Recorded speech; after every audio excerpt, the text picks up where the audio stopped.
ከቀናት በፊት ዓለም በአንድ ታዳጊ ልጅ እግሮች ስር ወደቀች። እግር ኳስ የተፈጠረው ለዚህ ቅስበት ይመስል የስቴዲየሙ መብራቶች በሙሉ በአንድ ጀግና ላይ አተኮሩ። የዓለም ዋንጫን ወደ ላይ ሲያነሳ ያቺ ፈገግታው፣ ያቺ የልጅነት ንጹሕ ገጽታው ከጀርባው ያለውን ጥልቅና መራራ የሕይወት ጉዞ የሚሸሸግ አልነበረም። ይህ ልጅ ላሚን ያማል ይባላል። ኳስ እግሩ ላይ ሲያንከባልል ለተጋጣሚ ተጫዋቾች መደናገርን ይፈጥራል። ለተከላካዮች የቤት ሥራ በመሆኑ ምነው እሱ ባልተሰለፈ ብለው ለማሰብም ይዳዳቸዋል። የግራ እግሩ ላይ ኳስ ካለ እንዳሻው እያንቀሳቀሰ ሲያስፈልግ ጠንካራ ምቶችን በመምታት ግብ ያስቆጥራል። አለፍ ሲል ንቁ የሆኑ አይኖቹን ተጠቅሞ ለቡድን አጋሮቹ ኳሱን ሰዶ እንዲያስቆጥሩ ያደርጋል። ገና በለጋ ዕድሜው የስፖርቱ ዓለም የትኩረት አቅጣጫ የመገናኛ ብዙሃን መነጋገሪያም ነው።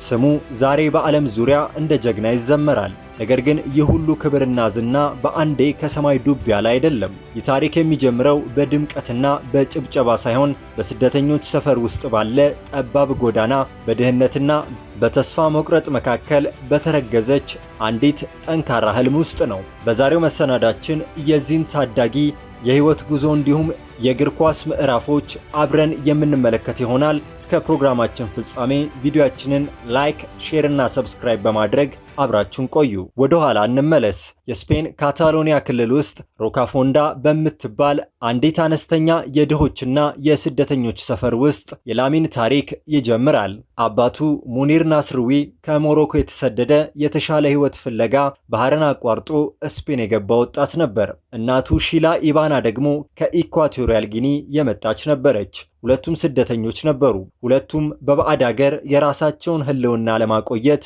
ሌሊት ከቀን ይለፉ ነበር።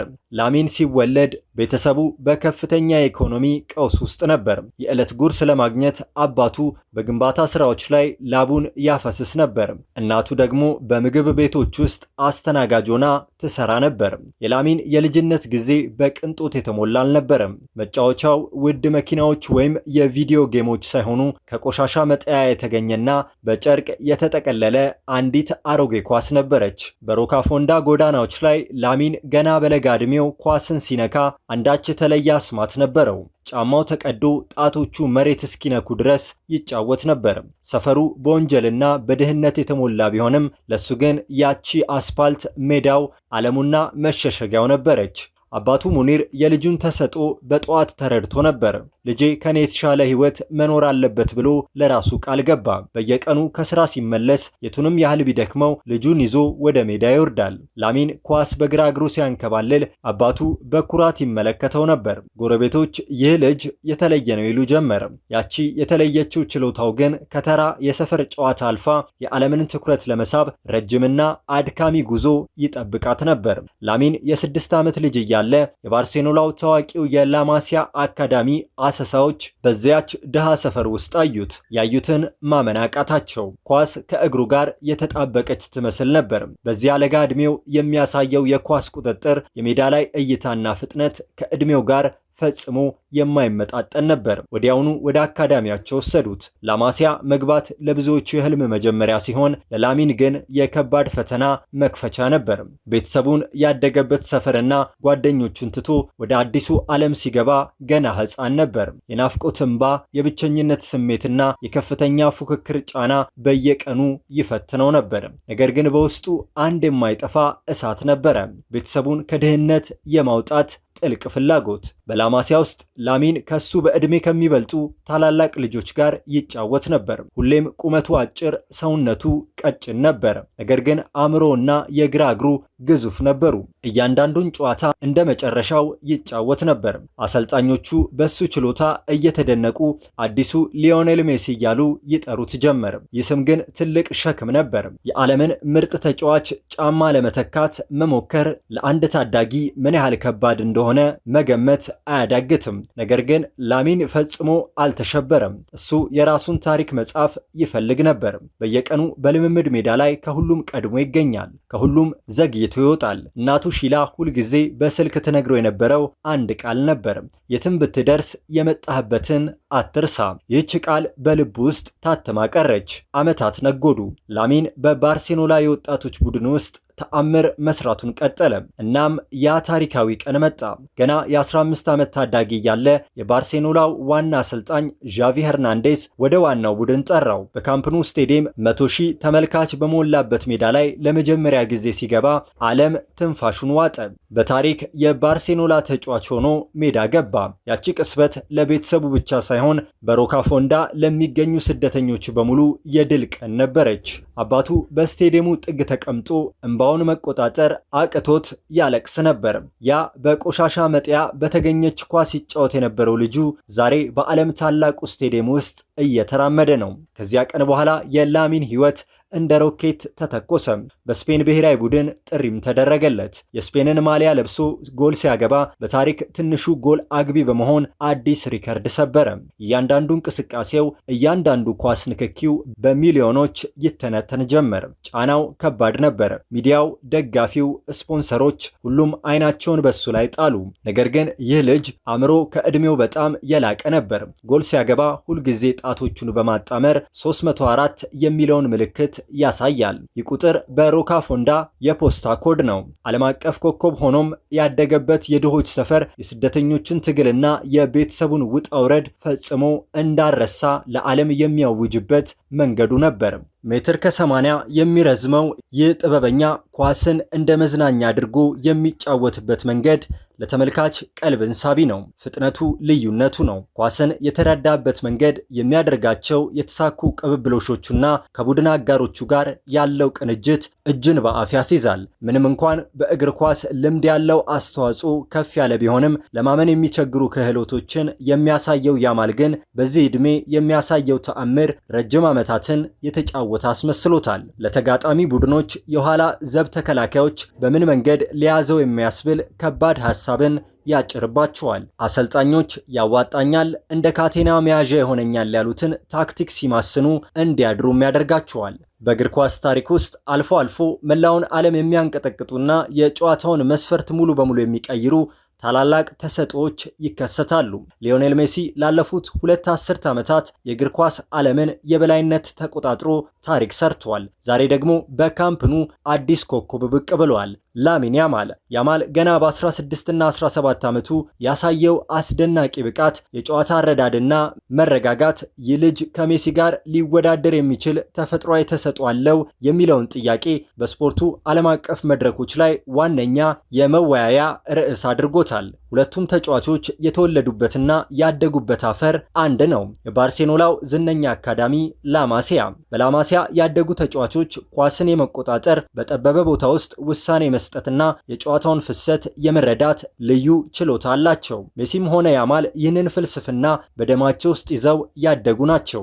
ሌላው ያማል ገና የ6 ወር ሕፃን እያለ ሊዮኔል ሜሲ በ2007 ለበጎ አድራጎት የቀን መቁጠሪያ ያማልን በገንዳ ውስጥ ሲያጥበው የሚያሳየው ፎቶግራፍ ሁለቱም ተጫዋቾች በባህልና በእድል የታሰሩ የሚያስመስል አስደናቂ አጋጣሚ ነው። የሜሲና የያማል ትልቁ ተመሳሳይነት በግራ እግራቸው የሚያሳዩት አስደናቂ ጥበብ ነው። ሁለቱም ተጫዋቾች ኳስ ከእግራቸው ሳትራራቅ በከፍተኛ ፍጥነት እየሮጡ ተከላካዮችን የመቀነስ ልዩ ብቃት አላቸው። ሁለቱም በስተቀኝ መስመራቸው ተነስተው ወደ ውስጥ በመቁረጥ በግራ እግራቸው ወደ ግብ የመምታት ወይም ሰንጣቂ ኳሶችን የመስጠት ልማድ አላቸው። ኳስ በእግራቸው ስትገባ ጨዋታው ቀላልና ውብ የሚሆንበት መንገድ የሁለቱም የተፈጥሮ ስጦታ ነው። ሜሲ በ17 ዓመቱ ገና ወደ ባርሴሎና ዋና ቡድን እየተቀላቀለ ሳለ ያማል በዚያ ዕድሜው የመደበኛ ተሰላፊነት ቦታውን አረጋግጧል። ያማል በ16 ዓመቱ የላሊጋን፣ የቻምፒዮንስ ሊግና የስፔን ብሔራዊ ቡድን ዋና ተሰላፊ ሆኗል።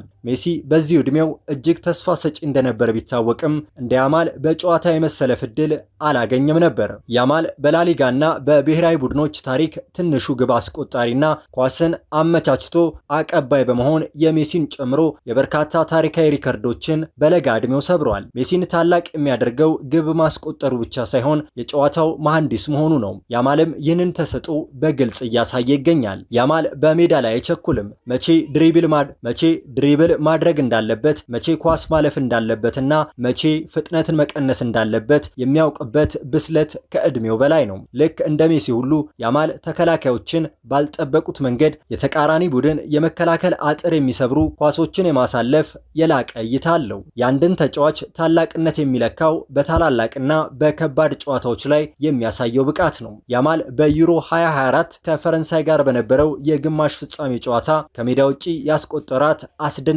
ግብ በታላላቅ መድረኮች ላይ ምንም አይነት ፍርሃት እንደሌለው አስመስክራለች። ሜሲ በወጣትነቱ የነበረው በራስ መተማመንና ጨዋታዎችን ብቻ የመቀየር አቅም ዛሬ በያማል ላይ በግልጽ ይንጸባረቃል። ምንም እንኳን ተሰጧቸው ቢወዳደርም ሁለቱም የራሳቸው የሆነ ልዩ ባህሪ አላቸው። በአካላዊ መዋቅር ስንመለከት ሊዮኔል ሜሲ አጭርና የስበት ማዕከሉ ዝቅ ያለ ነው። ያማል ደግሞ ረዘም ያለና እግሮቹ ረጅም እንዲሁም ፈጣን ስትራይድ ያለው ነው። በጨዋታ ቦታ ሜሲ የመሃል አጥቂ የውሸት 9 ቁጥር ላይ ይጫወታል። ያማል ደግሞ በብዛት የነጠረ የመስመር አጥቂ ነው። የአስቆጣሪነት ፍላጎትን ስናይ ሜሲ ከለጋነቱ ጀምሮ ግብ የማስቆጠር ከፍተኛ አባዜ አለው። ላሚን ያማል ደግሞ አመቻችቶ ማቀበልና ቡድኑን መገንባት ላይ ያተኩራል። ያማል የራሱን ታሪክ እንዲጽፍ መተው አለብን። ከሜሲ ጋር ማወዳደር ለአንድ ታዳጊ ከባድ ሸክም ነው፣ ነገር ግን ተሰጥኦ ግን ያንን ንጽጽር ያስገድዳል ሲሉ የስፖርት ባለሙያዎች አስተያየታቸውን ይሰጣሉ። ሜሲ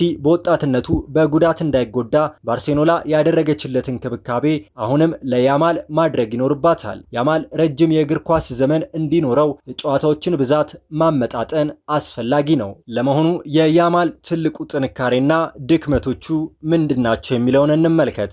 ላሚን ያማል ገና በታዳጊ ዕድሜው የባርሴሎናና የስፔን ብሔራዊ ቡድን ዋነኛ አምድ ለመሆን ችሏል። በሜዳ ላይ የሚያሳየው ጥበብ ከዕድሜው በላይ የበሰለ እንዲመስል ቢያደርገውም ሙሉ በሙሉ የተሟላ ተጫዋች ለመሆን ግን ገና የሚቀሩት የታክቲክና የአካላዊ ብቃት ክፍተቶች አሉ። የእርሱን ጨዋታ በጥልቀት ለመረዳት ጥንካሬዎቹን ብቻ ሳይሆን ገና ሊያዳብራቸው የሚገቡትን ድክመቶቹን በአንድ ላይ መመልከት ያስፈልጋል። የያማል ትልቁና ፈጣኑ መታወቂያ ተከላካዮችን አንድ ለአንድ አጋጥሞ የማለፍ ተፈጥሯዊ ችሎታው ነው። ኳስን በከፍተኛ ፍጥነት እየሮጠ እግሩ ስራ አጣብቆ የመያዝ ብቃትም አለው። የሰውነቱን እንቅስቃሴ በመቀየርና አቅጣጫን በፍጥነት በመቀየር የተቃራኒ መስመር ተከላካዮችን ሚዛን የማሳት ልዩ ጥበብም አለው። ያማል በግራ እግሩ የሚፈጥረው አደጋ በጨዋታ ተቃራኒ ቡድኖችን ያስጨንቃቸዋል። ከፔናልቲ ክልል ውጪ በግራ እግሩ አጥፎ የሚመታቸው ኳሶች ከፍተኛ የግብ ስጋትን ይፈጥራሉ። ወደ ውስጥ እንደሚቆርጥ ቢታወቅም በቅስበት ወደ መስመር የመውጣት አማራጭ ስላለው ተከላካዮች ቀድመው ቦታ የመያዝ ውሳኔ ላይ እንዲሳሳቱ ያደርጋቸዋል። በታላላቅ ስቴዲየሞችና በበዛ ደጋፊዎች ፊት መጫወት ለብዙ ታዳጊዎች ትልቅ ጫና ይፈጥራል። ኤል ክላሲኮ፣ ቻምፒዮንስ ሊግ ወይም የዩሮ ፍጻሜ ላይ ቢጫወትም የፍርሃት ምልክት አያሳይም። በጨዋታ ውስጥ ስህተት ቢሰራ እንኳን በፍጥነት ትኩረቱን መልሶ የማግኘትና ጨዋታውን የመቀየር አእምሮአዊ ጥንካሬ አለው። ወደ ድክመቶቹ ስንመጣ የመጀመሪያውና ጎልቶ የሚታየው የአካላዊ እድገት ጉዳይ ነው። ገና በማደግ ላይ ያለ አካል ስለሆነ እጅግ ጠንካራና አካላዊ ፍልሚያ ከሚበዛባቸው ተከላካዮች ጋር ሲገጥም ኳስ የመቀማት ወይም የመገፋት እድሉ ከፍተኛ ነው። ምንም እንኳን ቁመቱ ረጅም ቢሆንም በአየር ላይ የሚደረጉ የራስ ኳስ ፍልሚያዎችን በብዛት የማሸነፍ አቅሙም አነስተኛ ነው። ምንም እንኳን የግራ እግሩ አስደናቂ ቢሆንም የቀኝ እግሩ አጠቃቀም ግን ገና ማደግ የሚገባው አካል ነው። ተከላካዮች የግራ እግሩን ብቻ ዘግተው ሲጠብቁት በቀኝ እግሩ በቂ ጥራት ያለው ክሮስ ወይም ምት ለማስቆጠር አንዳንድ ጊዜ ሲቸገር ይታያል። በቀኝ እግሩ የሚመታቸው ኳሶች የኃይልና የኢላማ ማነስ ችግር የሚታይባቸው በመሆኑ ይህንን ክፍተት ማሻሻል ይኖርበታል። በዘመናዊ እግር ኳስ የፊት መስመር አጥቂዎች የመከላከል ግዴታ አለባቸው።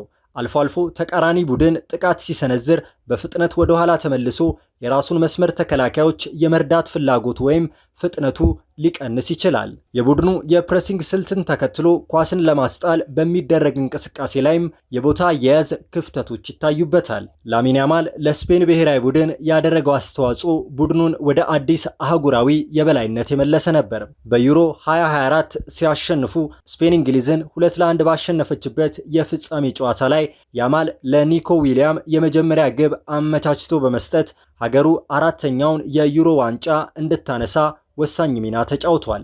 እንዲሁም በውድድሩ ላይ ያሳየው ወጥና አስደናቂ ብቃትን ተከትሎ የዩኤፋ የውድድሩ ምርጥ ወጣት ተጫዋች ተብሎ ተመርጧል። በተጨማሪም በውድድሩ 4 ኳሶችን አመቻችቶ በመስጠት የዩሮ 2024 ከፍተኛ አሲስት አድራጊ ሆኖ አጠናቋል። እንዲሁም ላሚን ያማል በ2026 የዓለም ዋንጫ ከስፔን ብሔራዊ ቡድን ጋር ትልቁን የዓለም ዋንጫ ከቡድን አጋሮቹ ጋር ማሳካት ችሏል።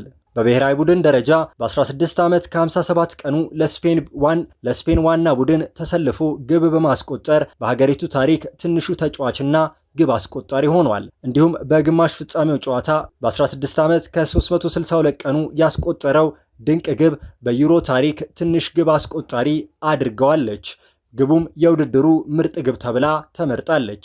በሌላ በኩል በ17 ዓመቱ ከአንድ ቀኑ በዩሮ ፍጻሜ በመሰለፍ የፔሌን የረጅም ዘመን የትልቅ ውድድር ፍጻሜ ተሰላፊነት ሪከርድ ሰብሯል። ያማል ከባርሴሎና ወጥቶ በዋናው ቡድን ውስጥ በአጭር ጊዜ ውስጥ የቡድኑ ዋነኛ መሪ መሆን ችሏል። በ2022-23 የውድድር ዘመን በ15 ዓመቱ ለባርሴሎና ዋና ቡድን በመሰለፍ የመጀመሪያውን የላሊጋ ዋንጫ ስኬት ተጋርቷል። በኮፓ ዴላሬና በሱፐር ኮፓ ውድድሮች ላይ አዲስ ወጣት ስብስብ በመምራት ወሳኝ ግቦችንና አሲስቶችን አበርክቷል። በሚያዚያ 2023 ከሪያል ቤቲስ ጋር በነበረው ጨዋታ በ15 ዓመት ከ290 ቀኑ በመሰለፍ በክለቡ ታሪክ በላሊጋ የተሰለፈ ትንሹ ተጫዋች ሆኗል። ጥቅምት 2023 ደግሞ ከግራናዳ ጋር በነበረው ጨዋታ ግብ በማስቆጠር የላሊጋው የረጅም ዘመን የትንሽ ዕድሜ ግብ አስቆጣሪነት ሪከርድ በእጁ አድርጓል። ሌላው ከሪያል ማድሪድ ጋር በሚደረጉ ታላላቅ ጨዋታዎች ላይ ግብ በማስቆጠር በኤል ክላሲኮ ታሪክ ትንሹ ግብ አስቆጣሪ